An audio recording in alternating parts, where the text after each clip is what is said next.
Tahukah kalian, Habib Soleh Tanggul mengobati putri Raja Saudi, Sayyid Alawi bin Abbas Al-Maliki Makkah adalah ulama besar yang jadi rujukan hampir semua ulama pada masanya. Beliau juga salah satu penasehat Raja Saudi. Saat itu, Raja memiliki anak cacat sejak lahir. Anak itu tidak punya lubang dubur, karena lubang duburnya ada di pinggang. Tentu saja, sang Raja sudah datang ke pengobatan di mana saja, tapi hasilnya belum membuahkan hasil yang memuaskan. Akhirnya Sayyid Alawi menyarankan agar sang Raja mengundang seorang Habib penuh karomah dari Indonesia yang bernama Habib Soleh bin Muhsin Al-Hamid atau akrab disapa Habib Soleh Tanggul. Sang Raja akhirnya mengirimkan utusan untuk meminta Habib Soleh Tanggul berkenan datang ke Arab Saudi. Habib Soleh akhirnya bersedia dan berangkat bersama utusan sang Raja. Sang Raja sudah menyiapkan jamuan istimewa kepada tamunya yang dikenal keramat ini. Sebelum bertemu langsung dengan Raja, Habib Soleh ngobrol santai terlebih dulu dengan Sayyid Alawi, baru kemudian menghadap sang Raja. Anak sang saja sudah duduk di kursi kebesarannya. Disamperin itu anak itu kemudian ditepuk-tepuk belakangnya sambil berkata, "Back hair ente, insya Allah back hair." Setelah mengucapkan itu, Habib Soleh berkata kepada Sayyid Alawi Al-Maliki, "Ayo Habib, kita pergi dari sini, ana pingin ke tempat antum saja."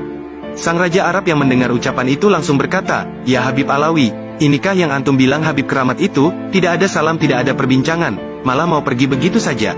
Sayyid Alawi tetap bersikap santai dan tenang saja. Selang beberapa saat, anak raja yang duduk di kursi tadi berteriak, "Allahu Akbar, Allahu Akbar." Lubang yang ada di pinggang ketutup berubah ke belakang sebagaimana manusia normal lainnya. "Oh iya, tadi belakang saya ditepuk-tepuk sama Habib Soleh." Akhirnya sang raja menawarkan satu peti berisi emas kepada Habib Soleh. "Simpan saja emasmu, ana lebih kaya dari ente. Kalau perlu ana yang kasih ente," jawab Habib Soleh. "Ya Habib Soleh, ana punya anak perempuan. Kalau mau putri ana, akan saya nikahkan denganmu lalu antum aku beri jabatan tinggi di sini," kata sang raja.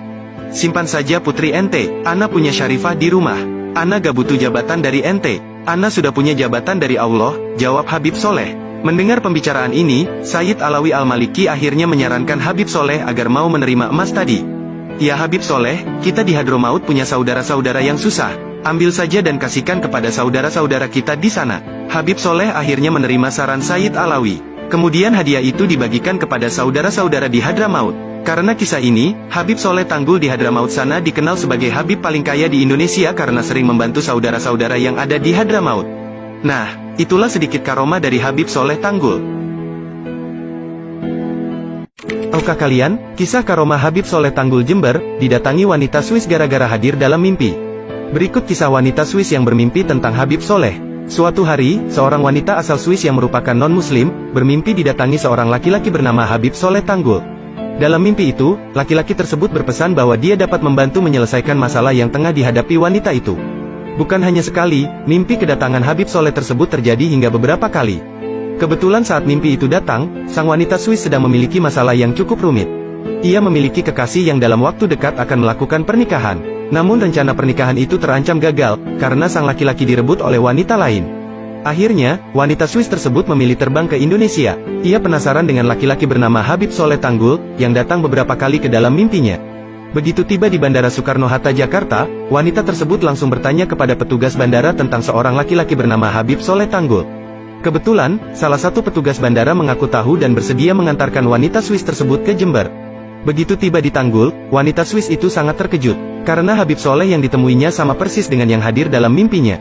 Saat itu, di rumah Habib Soleh sedang banyak tamu. Kemudian, Habib Soleh meminta wanita itu mengganti pakaiannya karena terlihat kurang sopan.